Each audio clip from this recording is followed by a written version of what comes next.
Latest সংবাদ মহাব্রেকিং news. Russia Ukraine যুদ্ধ। রাশিয়ার অধিকৃত ক্রাইমিয়ার উপদ্বীপে রাশিয়ার অস্ত্রের ডিপে মহাবিস্ফোরণ ঘটেছে। শেষ খবর পাওয়া পর্যন্ত সেই বিস্ফোরণ অব্যাহত রয়েছে এবং এখান থেকে তৎক্ষণাৎ 2 থেকে 3 হাজার লোককে নিকটবর্তী একটি নিরাপদ দূরত্বে সরিয়ে নেওয়া হয়েছে। সামগ্রিক বিষয়গুলো পর্যবেক্ষণ করে রুশদের তরফ থেকে জানানো হয়েছে এটি একটি নাশকতামূলক কর্মকাণ্ড এবং এই নাশকতামূলক কর্মকাণ্ডের জন্য দায়ী ব্যক্তিদের বা দায়ী দেশকে যথেষ্ট ভুগতে হবে এবং এর চরম প্রতিশোধ নেবে পুতিন বাহিনী বা পুতিন সরকার।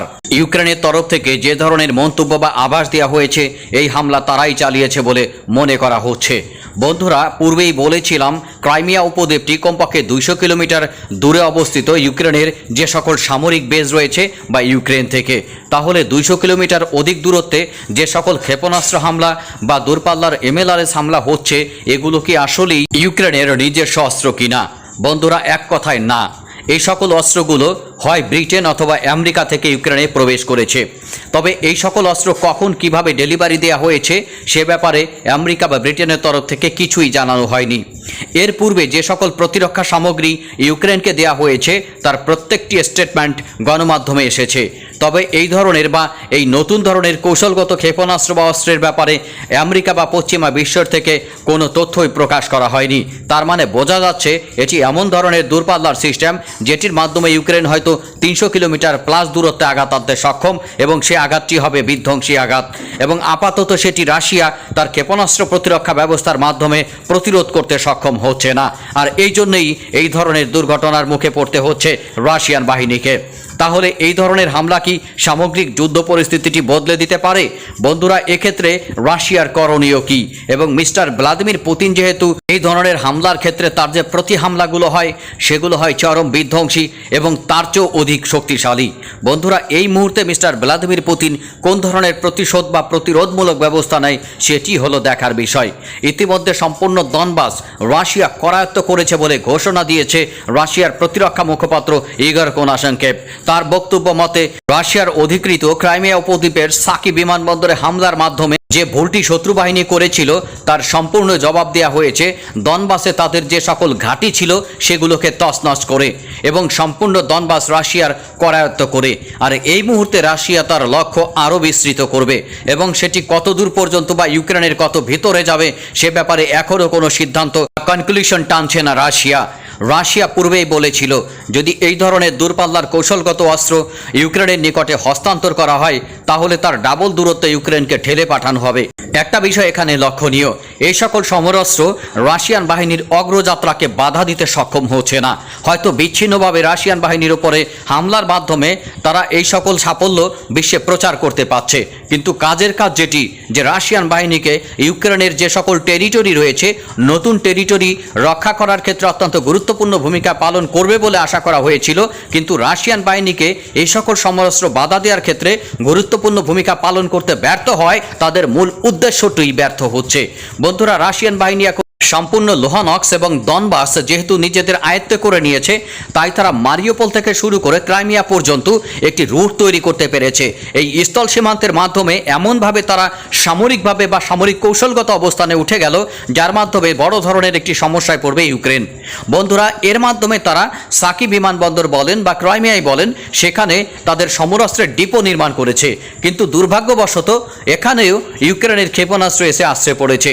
এখন এর প্রতিরোধমূলক বা প্রতিশোধমূলক হামলা যদি রাশিয়া যুচ্ছইভাবে চালাতে না পারে তাহলে ভবিষ্যতে ক্রাইমিয়া উপদ্বীপের ভাগ্য হয়তো হুমকির মুখে পড়তে পারে বা এখানে যে সকল বেস এবং সামরিক অবস্থান রয়েছে সেই সামরিক অবস্থান ধরে রাখার ব্যাপারে রাশিয়ার দ্বিতীয়বার চিন্তা করা লাগতে পারে। সুতরাং এক্ষেত্রে রাশিয়া হয়তো যে সকল অবস্থান থেকে এই হামলাগুলো হচ্ছে সেই অবস্থানগুলো খুঁজে বের করে এমন হামলা চালাবে যে সেগুলো হয়তো নিশ্চিহ্ন করে দেওয়ার চেষ্টা করবে তারা। বন্ধুরা, এটি কি রাশিয়ার মাধ্যমে সম্ভব?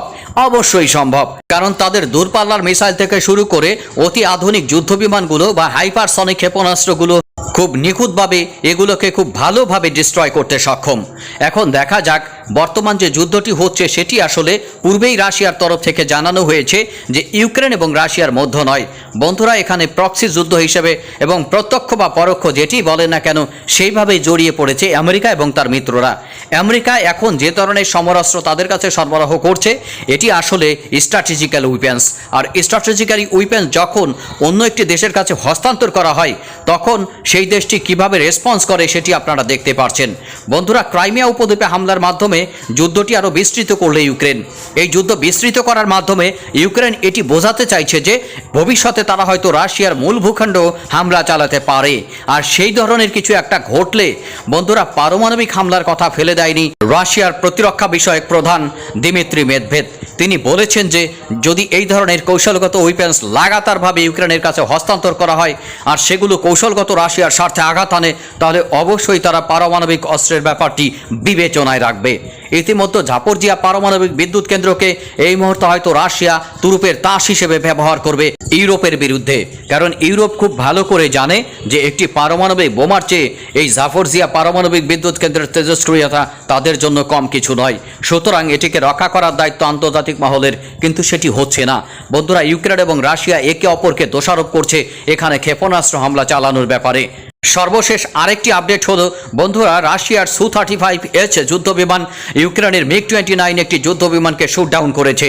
আর এই শুট ডাউনের মাধ্যমে ইউক্রেনের যে কয়েকজন দক্ষ পাইলট রয়েছে তাদের মধ্যে আর একজন মারা গেল। এর মাধ্যমে ইউক্রেন হয়তো পাইলট স্বল্পতায় ভুগবে কিছুদিনের মধ্যেই। এখন যে হামলাটি পরিচালিত হলো রাশিয়ার গোলাবারুদের ডিপোতে, সেই হামলার এগেনস্টে নিশ্চিতভাবে ভ্লাদিমির পুতিন হামলা চালাবে। আর সেই হামলা কোথায়, কিভাবে, কত বিধ্বংসী হবে সেটির জন্য অপেক্ষা করা ছাড়া বিশ্ববাসীর আর কোনো রাস্তা এই মুহূর্তে নেই। বন্ধুরা, ইউক্রেন যেহেতু যুদ্ধটি বিস্তৃত করতে চাইছে, সুতরাং অদূর ভবিষ্যতে আপনারা এই যুদ্ধবিরতির সম্ভাবনা দেখতে পাবেন না, এটি নিশ্চিতভাবে বলা যায়। বন্ধুরা, যুদ্ধবিরতির পিছনে অবশ্যই আমেরিকার গুরুত্বপূর্ণ ভূমিকা থাকতে হবে, তবে আমেরিকা এই মুহূর্তে যুদ্ধবিরতি চাচ্ছে না আর রাশিয়া দীর্ঘমেয়াদী যুদ্ধের প্রস্তুতি নিচ্ছে। এখন এই ক্ষেত্রে ধৈর্যের একটি খেলা রয়েছে। রাশিয়া, আমেরিকা এবং পশ্চিমা বিশ্বের ধৈর্যের পরীক্ষা নেবে কতদূর পর্যন্ত বা কতদিন পর্যন্ত তারা ইউক্রেনকে সহায়তা করে তাদেরকে সামরিকভাবে শক্তিশালী রাখতে পারে রাশিয়ার বিরুদ্ধে। তবে রাশিয়া একটা ব্যাপার এখানে নিশ্চিত, তাদের যেটি দখল করার যেটি মূল উদ্দেশ্য ছিল, তাদের প্ল্যান বি এই মুহূর্তে কার্যকর হয়ে গেছে। এখন তাদের প্ল্যানটি কতদূর পর্যন্ত অগ্রসর হয় বন্ধুরা, সে ব্যাপারে আপনাদের একটি গুরুত্বপূর্ণ তথ্য দিতে চাই। রাশিয়া যে কোনোভাবে যেভাবে হোক তারা ওডেসা সমুদ্র বন্দরটি দখল করবেই। আর ওডেসা সমুদ্র বন্দরটি যদি দখল করা হয়, আমি আমার পূর্বের অনেক ভিডিওতে বলেছি যে একেবারে একটি ল্যান্ডলক কানা কান্ট্রিতে পরিণত হবে ইউক্রেন। আর ইউক্রেন এজন্য অতিমাত্রায় আগ্রাসী হচ্ছে শীতকাল আসার আগে ইউক্রেনকে ধরাশায়ী করতে না পারে, কারণ শীতকাল আসলেই চরম ধরনের একটি হামলার জন্য সুবিধা পাবে রাশিয়া। আর শীতকাল আসলেই ওডেসা সমুদ্র বন্দরকে তারা কোনোভাবেই বাঁচাতে পারবে না। সুতরাং সামগ্রিক বিষয়গুলো বিবেচনায় নিয়ে এই মুহূর্তে ইউক্রেন হয়তো রাশিয়ার এগেনস্টে তার হামলা জোরদার করবে। আর রাশিয়া শীতকাল পর্যন্ত অপেক্ষা করে তখন হয়তো মরণ কামড় দেওয়ার জন্য প্রস্তুতি নিচ্ছে। সামগ্রিক বিষয়গুলো আমরা এই মুহূর্তে পর্যবেক্ষণে রাখছি। বন্ধুরা, আরেকটি বিষয় আপনাদের সামনে তুলে ধরবো, সেটি অত্যন্ত গুরুত্বপূর্ণ। আশা করি শেষ পর্যন্ত আমাদের সাথে থেকে আমাদের সমর্থন করবেন। ইউক্রেন বর্তমানে তার মিত্রদের সহায়তায় রাশিয়ার উপরে পাল্টা হামলা জোরদার করার একটি কৌশল নিয়েছে। পাল্টা হামলা জোরদার করতে গিয়ে এখন নতুন নতুন ভূমি বা গ্রাম হারাচ্ছে তারা। বন্ধুরা, তাহলে তাদের পাল্টা হামলার কৌশলটি কি কাজ করছে? মনে হচ্ছে পাল্টা হামলার কৌশলটির মাধ্যমে তারা রাশিয়াকে যে ধরনের চাপে ফেলার চেষ্টা করছে ততটা পারছে না। লুহানস্ক এবং দনবাস সম্পূর্ণরূপে রাশিয়া অন্তর্ভুক্ত করার পরে রুশ ফেডারেশনের জন্য আরও কয়েকটি লক্ষ্য নির্ধারণ করবেন মিস্টার ভ্লাদিমির পুতিন। এরই মাঝে রাশিয়ান ভল্লুককে যে খোঁচা দিয়েছে ইউক্রেন, সেই খোঁচার প্রতিশোধ হিসেবে মিস্টার ভ্লাদিমির পুতিন এখন কী পন্থা অবলম্বন করে সেটি হলো দেখার বিষয়। ইতিমধ্যে সাকি এয়ারবেজে হামলার প্রতিশোধ হিসেবে দনবাসের অদূরে ইউক্রেনের যে সকল সৈন্য ঘাঁটি ছিল সেগুলোকে তছনছ করে দেওয়া হয়েছে। বন্ধুরা, পূর্বেই এই বিষয়টি আপনাদের সামনে শেয়ার করেছি। এখন ক্রাইমিয়াতে যে সকল অ্যামুনিশনের গুদাম ছিল সেখানে বিস্ফোরণটি রাশিয়ার তরফ থেকে বলা হয়েছে যে একটি স্যাবোটাজ। বন্ধুরা, গোয়েন্দা কার্যক্রমের মাধ্যমে এই স্যাবোটাজ পরিচালনা হয়তো ইউক্রেন বা আমেরিকার তরফ থেকে বা ন্যাটোর তরফ থেকে হতে পারে। তবে এই ধরনের স্যাবোটাজের প্রতিশোধ হিসেবে সরাসরি হামলা চালাতে পারে রাশিয়া। আর সেক্ষেত্রে কোথায় হামলা চালাবে সেটি নির্ধারণ করবে রাশিয়ার সামরিক হাইকমান্ড। বন্ধুরা, তার মধ্যে উল্লেখযোগ্য হতে পারে যে সকল অবস্থান থেকে এখানে হামলা চালানোর পরিকল্পনা হয়েছে সেক্ষেত্রে কিয়েভকে লক্ষ্য করতে পারে রাশিয়া। তাছাড়া কিয়েভ বাদে অন্য যে সকল খার্কিভ থেকে শুরু করে খেরসন, জাফোরোজিয়ার পার্শ্ববর্তী অঞ্চলগুলো রয়েছে সেখানে হয়তো নতুন করে হামলার মাধ্যমে আরও কয়েকশো বর্গ কিলোমিটার বা বর্গ মাইল করায়ত্ত করে নিতে পারে রুশ ফেডারেশন। বন্ধুরা, এই ব্যাপারটি যদি এভাবে ঘটতে থাকে, শীতকাল আসতে আসতে ইউক্রেন বিশাল একটি ভূখণ্ড হয়তো রাশিয়ার কাছে চিরস্থায়ীভাবে হারাবে। আর যদি ইউক্রেন এই যুদ্ধ বন্ধ না করে বা যুদ্ধবিরতির ক্ষেত্রে গুরুত্বপূর্ণ কোনো পদক্ষেপ গ্রহণ না করে, তাহলে এইভাবে সে ভূমি হারাতে থাকবেই। একসময় ভূমি হারাতে হারাতে ইউক্রেন কোথায় গিয়ে দাঁড়ায়, হয়তো ফিলিস্তিনির মতো একটি অবস্থানে এসে তাদের দাঁড়াতে হবে। বন্ধুরা, সেই ব্যাপারগুলো জানতে চাইলে অবশ্যই মহিউদ্দিন ব্লগ চ্যানেলটি এখনই সাবস্ক্রাইব করে পাশে থাকা বেল আইকনটি চেপে দেবেন। তাহলে আমি যখনই নতুন কোনো ভিডিও আপনাদের উদ্দেশ্যে আপলোড করব, আপনারা রিমাইন্ডার পেয়ে যাবেন। আজকের মতো ভিডিওটি এখানেই শেষ করার প্রয়াস পাচ্ছি। ধন্যবাদ সকলকে ভিডিওটি শেষ পর্যন্ত দেখার জন্য। আল্লাহ হাফেজ।